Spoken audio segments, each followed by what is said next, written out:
Today I discuss about कि कि एक वैल्यूबल क्वेश्चंस यहाँ मोस्टली एराइज होता है कि ये जो चेक डिजॉनर होते हैं, क्या ये चेक डिजॉनर एक इंसान के ऊपर रेपुटेशंस का इम्पैक्ट होता है या फिर एक कंपनियों का, या फिर ऐसे बहुत क्वेश्चंस एराइज होते हैं। So I just think about it कि ये ऐसा क्यों होते हैं। ये एक दो रीज़न की वजह से होते हैं या फिर एक अनइंटेंशनली होता है। तो एक इंटेंशन होता है और दूसरा अनइंटेंशन होता है। इंटेंशन जो अगर जिसके ऊपर डेप्ट है वो अगर चेक ड्रॉ करके देते हैं तो उनका इंटेंशन ये है कि हम बस कैजुअली उनको ड्रॉ करके चेक दे दिया, लेकिन हमें पता है कि ये पैसे नहीं पेमेंट होने वाला है।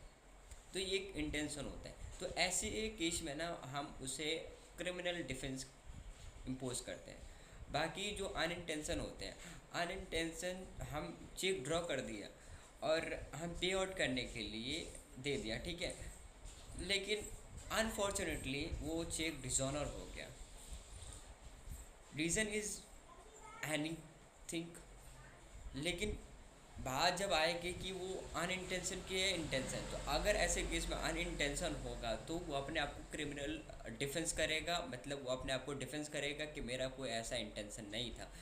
तो आज जो सेलिब्रिटीज़ के ऊपर जो ऐसा ऐसा केस सुनने को मिलता है, ये बहुत ही ज़्यादा रेपुटेशंस पे इन्फ्लुएंस पड़ता है। तो हम इसके बारे में बताएंगे कि कौन सा पनिशमेंट होते हैं इनके ऊपर और कौन सा पेनल्टी होते हैं। देखो, पनिशमेंट तो 2 साल का इम्पेरिशनमेंट होता है और जो चेक में अमाउंट होता है उसमें तो हमें डबल पेमेंट करना पड़ जाता है। और जो negotiable instrument act 8081 under section 138 to 142 के अंदर जो कवर होता है कि परचेंटमेंट करने का जो डेज होता है वो विद इन द 3 मंथ में होता है, और बाकी नोटिस प्रोवाइड करने का with in the 30 days, payment करने का जो विद इन द 15 डेज होता है। तो ये कॉन्सेप्ट एक नेगोशिएबल इंस्ट्रूमेंट एक्ट में ये इम्पोज होता है। और ऐसी वैल्यूबल कॉन्सेप्ट जानने के लिए आप मेरे को सब्सक्राइब कर सकते हो। मिलते हैं ऐसी वीडियो में, तब तक के लिए बाय बाय, टेक केयर।